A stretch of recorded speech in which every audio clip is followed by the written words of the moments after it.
네, 대통령은 국정을 더 장악하겠다는 의지를 강하게 보이고 있습니다. 그러나 검찰은 이렇게 말하는군요. 대통령 수사할 거다. 대면 조사할 거다. 그런데 주말까지도 못 기다린다. 내일 금요일 나오시라. 글쎄요, 청와대는 어떻게 반응했을까요?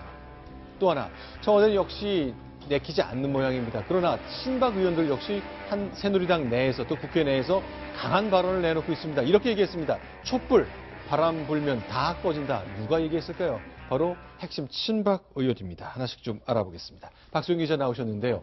자, 분명히 내일 나오라 그 얘기죠, 검찰은? 네, 그렇습니다. 검찰은 일단 아까까지만 해도 내일 이루어져야 된다. 이유가 지금 최순실 씨 구속 만료 시한이 20일입니다. 그러다 보니까 이 최순실 씨를 20일에 무조건 기소를 해야 되는 상황인 거죠. 그러려면 공소장에 혐의를 써야 되는데 그 전에 박근혜 대통령을 조사를 해서 최순실 씨의 그 혐의를 확실하게 쓰겠다. 이런 입장을 갖고 있었는데요. 조금 전에 청와대의 입장이 나왔습니다. 청와대가 오후에 입장을 밝히겠다 이렇게 얘기를 했었는데요.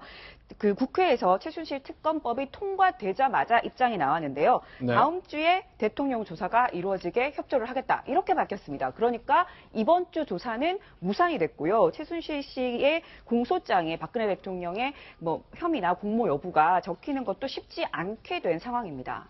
자, 그러나 글쎄요. 어느 쪽으로 갈지 모르겠습니다. 일단 검찰은 내일 나오라고 하고 있고 국민들이 잘 판단하겠죠. 과연 어느 쪽 말이 옳은 것인지. 어쨌건 내일은 만약에 아니더라도 청와대가 다음 주에는 분명히 대면 조사를 하겠다고 하는 건데 손수일 변호사님. 네. 거론되는 조사 장소가 있습니까? 네. 일단은 검찰청사에 출석해서 들어와서 하는 것도 가능하겠습니다만 법적으로 불가능한 건 아닙니다만 지금 거론되고 있는 것은 제3의 장소입니다. 그리고 또 제3의 장소 중에서도 청와대는 아니고요. 네. 청와대 인근에 있는 그 모처에 있는 안가 등이라든지 아니면 연무관에 이제 그 경호실이 머무르고 있고 체육관도 있습니다. 아니면은 이제 한국금융연수원인데요. 금융연수원 같은 경우에는 국무처리 공간이라든지 이런 그 인근에 삼청동 인근에 있습니다. 네. 그래서 이런 곳 만약에 이제 대통령을 직접 모셨던 대변인 하셨으니까 대통령도로 이런 곳으로 나오라 하는 것 굴욕적으로 느끼는 겁니까? 아니 지금 마당에서는 마땅히 해야 한다고 생각이 들까요? 지금 마당에서는 당연히 해야 되는 일 아닌가 싶고 우선은 지금까지 나왔던 의혹이나 국민만으로 치면은 사실은 대통령께서 검찰청에 가셔서 조사를 받아야 되는 게 의당 마땅하다고 보여지는데 그래도 국가 원수니까 저는 그 대통령이 검찰청에 가는 것까지는 아니라고 판단을 합니다. 대신에 청와대라는 상징적인 의미가 있기 때문에 대통령이 경호나 그다음에 진술하기 편한 주변의 장소를 섭외해서 대면 조사를 받는 게 맞지 않을까라는 생각이 들고요. 그런 면에서는 다른 장소보다는 안가 같은 경우는 많이 검토해 볼 필요는 있을 거라고 생각이 듭니다. 그런데 어제 이제 유영하 변호인이 이틀 전 얘기죠. 서면이 원칙인데 우리가 그거는 수용해서 대면 조사를 응할 수도 있다. 그런데 가급적 대면 조사 받는 횟수는 최소화해야 된다. 이번 검찰 수사 때는 안 나올 듯한 가능성도 내비쳤던 건데 그렇진 않겠죠. 지금 근데 우리 박 기자 말씀에 따르면은 대면 조사도 좀 이루어질지 못 이루어질지 여부가 좀 불투명하다는 거 아닙니까? 네. 지금 저는 그 대통령께서 사실 국민과 역사를 생각하신다면은 물러나시는 게 도리라고 생각을 합니다. 그런데 지금 물러나실 뜻이 없어 보여요. 아마도 저는 대통령께서 법리적인 검토를 하고 끝냈다. 그리고 그 옆에는 이제 한광욱 비서실장도 서울대 법대 출신이고 또 거기 최고의 특수통이라고 하는 최재경 민정수석이 법률 자문을 하는 것 같은데 저는 나라 예산으로 대통령 개인의 변호를 하는 것조차도 국민으로서 좀 있을 수 없는 일이라고 생각하지만 그건 논외로 치고 어쨌든 지금 대통령은 하야의 생각이 없습니다. 바로 사임하는 즉시 아마 구속이 될 거다라고 생각을 할 것 같고 불행한 것은 지금 검찰 조사조차도 저렇게 대면 조사가 이루어지지 않는다면 굉장히 전국은 장기화될 수밖에 없다. 그리고 그저께인가요? 그저께인가요? 그 문재인 대표와 추미애 그 야당 더불어민주당의 그야말로 헛발질 때문에 야당도 거의 무능력, 리더십의 어떤 공백을 드러낸 상황에서 지금 친박과 청와대가 약간 좀 우리 쪽으로 좀 기류를 좀 우리 쪽에 유리한 쪽으로 기세를 좀 잡겠다. 이런 어떤 머리 계산을 하는 것 같은데 저는 민심이 도저히 용납하지 못한다고 생각을 합니다. 지금 이제 속보 자막 나온 거 보니까 청와대가 검찰 수사에 대단히 큰 불만이 있는 것 같습니다. 그러니까 지금 보도에 계속 검찰의 수사 내용이 흘러나온다. 이러면 우리가 공정성을 의심할 수밖에 없다. 손소 변호사님. 대표적인 게 가령 CJ그룹의 손경식 회장을 대통령이 독대한 것 그렇게 계속 보도에 나오고 그러잖아요. 그렇습니다. 이 소식이 알려지자 사실은 대통령에 대한 대면 조사의 필요성이 더욱더 강하게 지금 힘을 받고 있고요. 또 이렇게 조사를 거부하는 대통령에 대한 비난 여론이 더 세지고 있습니다.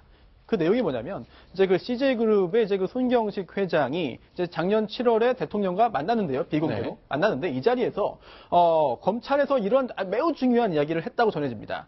이재현 회장의 사면을 기대하고 출연금을 냈다. 이 사면을 기대했다는 게 법적으로 보면 이제 대가성에 대한 그런 증거가 되는데요. 특히나 미르법인의 미르재단에 8억, K스포츠재단에 5억 원, 총 13억 원을 이제 지급했는데 이게 자발적인 아주 순수한 목적성이 없고 대가성이 없는 그런 모금이 아니라 선의에 의한 것이 아니라 실제로 이재현 회장의 사면을 대가로 한 그런 돈이었고 또 그 후에 실제로 이재현 회장이 재벌 총수 중 유일하게 사면을 받지 않겠습니까? 그렇다면 이것이 뇌물로 인정될 가능성이 높다. 이런 내용이 흘러나오자 결국 청와대에서는 이런 내용이 흘러나온 그런 배경이 그런 검찰에 대해서 매우 큰 지금 불만을 갖고 있는 것 같습니다. 그럼 정리를 해보겠습니다. 재벌 회장이 며칠 전에 이제 검찰에 출두됐잖아요. 비공개 출두였는데 그때 내가 돈 냈다. 그런데 이재현 회장 사면해줬으면 하고 냈다. 그런데 실제로 사면이 됐더라 하는 내용을 검찰에 와서 회장이 직접 진술한 것처럼 기사가 나갔습니다. 그런데 CJ 측에서 정작 우린 그런 말 한 적 없다고 얘기하고 있거든요. 굉장히 혼돈스럽습니다. 이런 게 흘러나온 것이 검찰이 청와대를 압박하기 위해서 저런 것 아니냐. 의구심을 계속 청와대는 갖고 있는 거군요. 그러니까 좀 전에 앵커 말씀 주신 것처럼 공정성 없는 수사 기밀이 나가는 걸 원치 않는다라고 하는데 사실은 이게 단순히 저런 보도뿐만 아니라 저는 청와대가 검찰에 대해서 일종의 뭐라고 해야 되나요? 협박 비슷하게 한 것처럼 저는 느껴져요. 왜냐하면 요 며칠 동안 검찰이 만약에 대통령의 대면 조사가 기일 내에 이루어지지 않는다면 최순실과의 공범으로 표기를 한다든지 아니면 다른 얘기 여러 가지가 있었는데 그런 것도 하지 말아라. 확인되지 않은 건에 대해서 공소장에 기입하는 건 우리 원치 않는다라는 뜻이 아닌가. 그러니까 공정성 없는 수사 기밀이 유출되는 거 원하지 않는다라고 까지도 얘기하고 있는 거 아닌가 싶은 생각이 듭니다. 그래서 아까 우리 허 의원님 말씀 주신 것처럼 과연 대통령이 청와대가 지금 이 상황을 어떻게 보고 있는지에 대해서 여전히 잘못 읽고 있지 않나. 국민도 속고 촛불도 속고 있는 상황 아닌가 싶습니다. 자, 그러면요. 일단 검찰 수사 다음 주에 본격적으로 시작된다고 가정을 한다고 해도 일단 오늘 국회에서 특검법이 통과됐잖아요. 이제 시작하는 거죠? 네, 그렇습니다. 이제 특검이 어쨌든 특검법이 통과가 됐기 때문에 야당에서 특별검사를 2명을 추천을 합니다. 그러면 대통령이 이 2명 중에 1명을 선택을 해서 특검이 이제 시작이 되게 되는데요. 자, 이렇게 하면 보통 시간이 12월 정도에 초에 추천을 해서 올라가서 그럼 특검이 한 3개월 정도 지속이 되는 상황입니다. 그런 절차가 필요한 상황입니다. 자, 그동안 이제 특검을 누구로 할까? 물망에 여러 사람이 올렸습니다만 어제 저희가 잠깐 소개해드렸는데 최동욱 전 검찰총장만큼은 아닌 것 같습니다. 논란이 엉뚱한 대로 퍼질 수 있거든요. 야당에서는 이렇게 얘기했습니다. 이렇게서 맡겨주신다면 저는 사감은 없습니다. 공정하게. 최선을 다해서 무언 일이든 간에 책임은 다 해야 되지 않냐. 꼭 그래야 된다. 최동욱은 아니라고 가정해줬어. 자, 이런 상황입니다. 그러나 이제 친박 진영, 이게 전반적으로 좀 봐야 될 것 같습니다. 검찰하고 청와대가 아주 첨예한 기싸움 벌이고 있습니다. 그런데 어제 저희가 소개해드린 것처럼 대통령이 강한 장악력을 요구하고 있는 반면에 새누리당이 거기에 쭉 따라오고 있는 것 같습니다. 오늘 법사위에서 있었던 한 장면 또 소개해드리겠습니다. 친박 진영이 촛불 시위에 이런 의견을 내놨습니다. 듣겠습니다. 오늘 만약 이 법안이 통과된다고 하면 촛불에 밀려서 원칙을 저버린 우리 법사위 우욕의 역사로 남게 될 것이다. 저는 감히 이렇게 이야기합니다. 하지만 촛불은 촛불일 뿐이지 결국 바람이 불면 다 꺼지게 돼 있다. 민심은 언제든 변한다는 말씀도 함께 드립니다. 자, 촛불은 촛불일 뿐이다. 촛불은 바람에 불면 꺼지게 돼 있다. 홍문영 의원께 좀 질문 드리겠습니다. 이제 지난주 토요일 날 큰 촛불 시위가 있었고 이번 토요일도 한번 또 대규모 집회가 예정돼 있잖아요. 자, 민심 사그러들까요? 지금 화면은 지난주 토요일 장면이죠. 예, 지금 상황으로 볼 때는 저는 사그러들지 않을 것 같습니다. 지금 저런 친박들의 모습을 보면 누가 얘기했는데 박근혜 종교에 빠진 사이비 집단 같다라고까지 생각이 될 정도로 그 민심의 변화나 민심의 어떤 그 분출에 대해서 굉장히 그 무시하고 네. 자기식대로 해석하는 그런 모습인데 정말 저런 모습이야말로 대통령을 위하는 것이 아니다. 저는 이렇게 생각합니다. 박수영 기자. 그러나 지지율은 계속 떨어지고 있습니다. 네, 지금 친박 의원들 같은 경우나 뭐 친박계 같은 경우에는 뭔가 계기가 있으면 이게 꺼질 수 있다. 전세가 좀 바뀔 수 있다 이런 생각을 하는 것 같은데 지금 대통령 지지율은요 계속 떨어지고 있습니다. 지난주에 갤럽 조사에서 이미 5%를 찍었는데요. 이번 주에 리얼미터 조사에서는요. 그래도 리얼미터 조사는 지난주까지만 해도 두 자리 숫자가 나왔었거든요. 11.5%까지 나왔었는데 이번 주에 조사를 해봤더니 결국 한 자리로 떨어졌습니다. 9.9%가 나온 건데요. 지금 이 전국에서 친박이나 정부가 반전의 계기 등을 찾지 못하고 계속 떨어지는 상황인 거죠. 자, 그런데 대통령의 생각이 가장 중요할 것 같습니다. 그런데 저희가 지난 한 2, 3주 동안의 대통령의 생각을 좀 정리해 봤는데요. 초기의 상황과 지난주 그리고 이번 주 들어와서의 상황은 대통령의 생각이 완전히 달라진 것 같습니다. 저희가 영상으로 준비했습니다. 소개합니다. 저로서는 좀 더 꼼꼼하게 챙겨보고자 하는 순수한 마음으로 한 일인데 내가 이러려고 대통령을 했나? 저 역시 검찰의 조사에 성실하게 임할 각오이며 특별 검사에 의한 수사까지도 수용하겠습니다. 국회에서 여야 합의로 총리의 개인적을 추천해 주신다면 내각을 청와대 나갈 일대로 하겠습니다.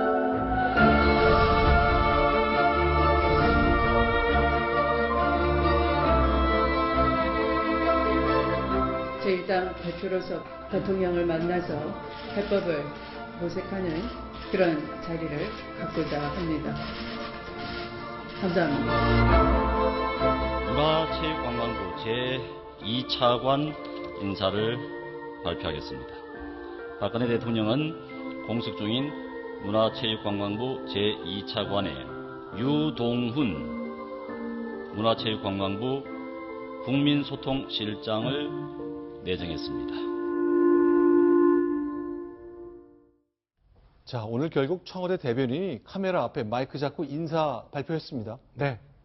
오늘 그 문화 2차관, 공석 중인 문화 2차관에 대해서 인사를 했죠. 네. 내부 인사이긴 했지만 그 차관 인사를 사실은 그 이런 상황에서 대변인이 이제 온마이크로 발표한 것도 좀 이례적인 거였고요. 네. 어제 외교차관 임명할 때는 사실은 그렇게 하지 않았는데 오늘은 네. 그렇게 했습니다. 어제는 그 LCT 수사에 대한 대통령 말씀을 전했고 오늘은 저 문화 2차관 그 인사 발표를 했고 다음 주에는 그 국무회의도 대통령이 계속 직접 그 주재할 수 있다는 예고도 좀 나오고 있고요. 그러니까 네. 애초에 이 사건이 터지면서 지금 한 3, 4주 지나고 있습니다만은 그 지난 토요일, 일요일 그 촛불을 기점으로 해서 오히려 대통령은 더 강경한 입장으로 좀 가고 있고 민심과 역주행하고 있는 모습을 보여주고 있는 거 아닌가 싶어서 국민의 한 사람으로도 참 안타깝고 참담한 심정이고 이에 따라가는 친박들도 참 아쉬운 대목입니다. 네. 보시는 것처럼 사실은 네.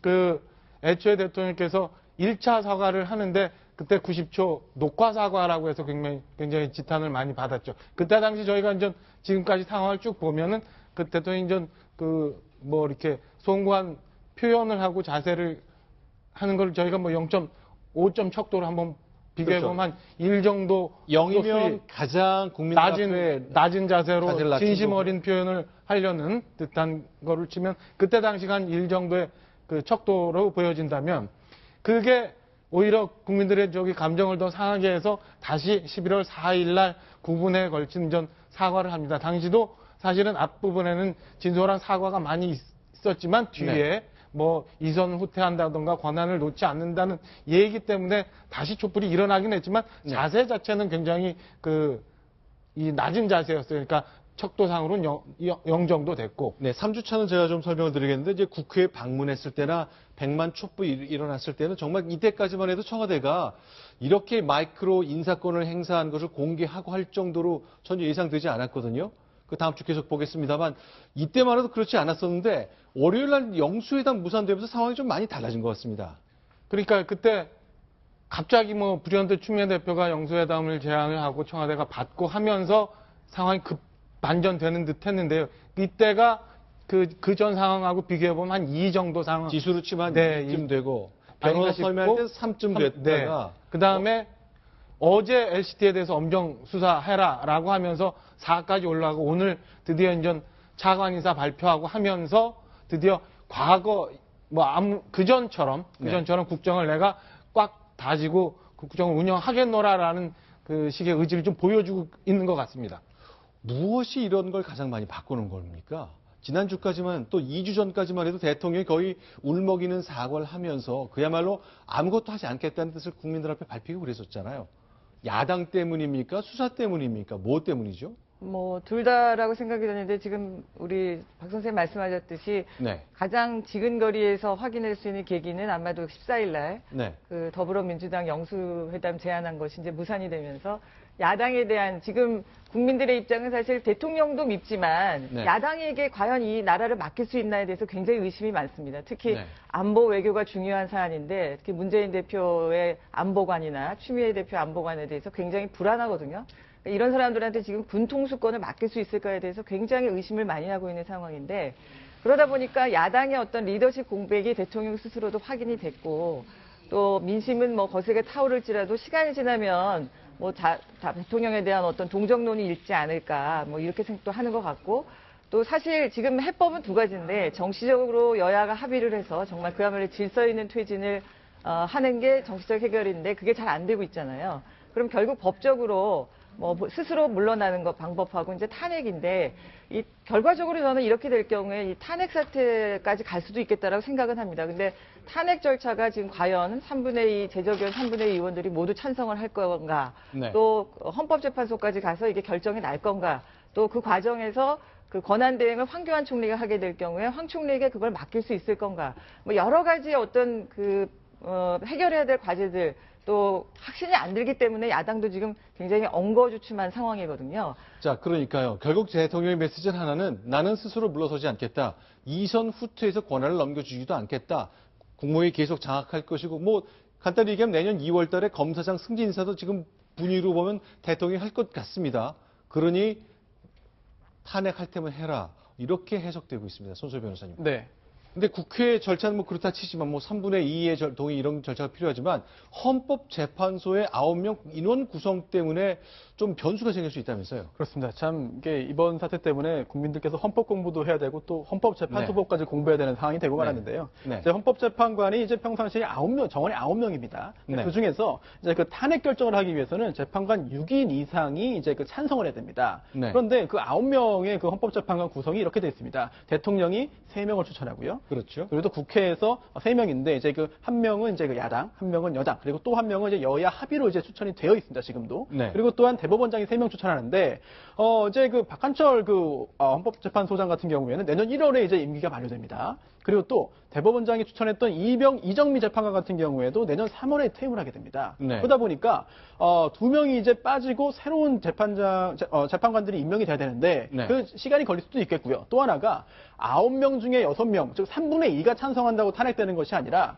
아무리 2명이 퇴임하고 재판관이 일시적으로 7명만 남는다 하더라도 그래도 6명 이상이 찬성을 해야 됩니다. 그렇기 때문에 탄핵의 절차는 굉장히 어렵고요. 이런 것들을 이제 그 청와대에서는 아주 충분하게 활용해서 정치적으로 이제 그 고려하는 것이 아닌가 생각됩니다. 그러니까요. 이제 정리를 좀 해보겠습니다. 올 연말 안쪽에 도저히 지금처럼 대통령의 권한 행사해서 안 된다고 해서 국회가 탄핵에 들어갈 수 있습니다. 뭐 국회에서 새누리당의 일부가 동의하면 처리가 될 수 있는데 내년에 넘어가서 헌법재판소에서 다툼이 계속 이어지는 동안에 2사람의 자리가 빈다는 거네요. 그러면 그러니까 9명의 헌법재판관 중에서 제적위원 3분의 2가 인용을 해야 되니까 그러면 6명이 돼야 되는데 2분 빠지고 나면 7명 중에 6명이 탄핵에 찬성을 해야지 통과가 될 수 있다는 거죠. 그러니까 많은 사람이 지금 진단하는 것처럼 청와대는 이 기점을 계기로 해서 그 진지전을 구출해서 청와대 내에서 그 탄핵에 대비해서 네. 시간이 흘러가기를 바라고 있는 것 같고 뭐 이번 주 토요일도 사실은 촛불이 예정돼 있습니다만 촛불이 가다 보면 지치고 일부에서는 덜어 부작용도 생길 수 있으니까 네. 그런 거를 유도해내면서 국면이 바뀌기를 기대하고 있는 거 아닌가 싶은 생각이 듭니다. 자, 그러나 결국 그래도 많은 학자들이 뭐 다툼이 좀 있습니다만 홍문병 의원께 여쭤보고 싶은데 탄핵해야 된다. 탄핵이 가장 헌법적이다는 얘기를 하는데 글쎄 안철수 의원과 가까웠고 또 야권에 가까운 최장집 교수는 이렇게 설명을 하는군요. 자, 그러니까 대통령이 스스로 하야하는 퇴진보다는 탄핵이 더 중요하다. 왜냐? 탄핵은 헌법에 적시되어 있는 절차 아니냐. 자, 우리 민주주의 체제에서 헌법을 제대로 시행하는 경험 우리가 모두 가져야 된다. 그러니까 헌법적으로 대통령이 물러나도록 해야 된다는 얘기를 하고 있는데 글쎄 학자들 사이 뭐 다 다양한 의견이 있는 거죠. 네, 맞습니다. 지금 국민적인 분노나 이런 걸로 보면은 당연히 저는 뭐 탄핵 절차까지 갈 수밖에 없다라고 생각은 하는데 법리적 차원에서도 법학자들끼리 의견이 좀 달리합니다. 물론 최 선생님처럼 말씀하신 분도 계시고 검찰 수사가 지금 진행 중이기 때문에 그 검찰 수사가 일단 끝나서 대통령이 어떤 죄가 있는지 정확히 결정이 된 상태여야 그 탄핵 절차에 들어가는 거 아니냐 이런 얘기도 하고 또 미국 같은 경우에도 사실 그 하원에서 통과가 되더라도 네. 그 탄핵 절차가 진행되는 과정에 그 대통령의 직무를 또 수행할 수가 있거든요. 그러니까 어쨌든 지금 우리 그 법학자들 간에도 약간의 의견이 있고 그래서 그 탄핵 절차 아까 뭐 시간적인 여러 가지 문제도 있고 그래서 법리적인 차원에서는 탄핵이 마땅한데 이것이 네. 과연 현실화되기까지에는 여러 가지 걸림돌들이 좀 있는 것이 사실입니다. 그래서 아마도 청와대에서는 뭐 심지어 지금 탄핵을 가장 기다리고 있다. 탄핵 결정을 뭐 그런 식으로 이제 시간을 벌어보겠다 이런 이야기까지 보도도 나오던데요. 어쨌든 아까 말씀드렸듯이 이 사태가 좀 장기화될 것 같아서 국민 입장에서 굉장히 갑갑한 정국으로 이어질 것 같습니다. 한 6개월 정도까지도 지금 가야 되는 거 아니냐. 결국 민심 우리 국민들이 어떻게 뭐 정말 일상과 이런 민주주의적인 절차와 시스템의 국민적 힘이 현명한 국민적 힘이 어떤 대통령과 청와대의 힘을 끌어낼 수 있는 네. 그런 사과라든지 또 절차라든지 그런 상황 국민의 정말 현명한 힘이 어느 때보다도 필요한 시기라고 생각이 됩니다. 알겠습니다. 정홍원 총리가 이제 나섰죠. 마녀사상하지 말자 그랬고요. 또 이정현 대표도 인민재판하지 말자고 하겠습니다. 청와대 그리고 새누리당 그 여권의 박근혜 정부 출신들이 아주 강력하게 자신들의 의견을 나타내는 것 새로운 흐름으로 소개를 드렸습니다.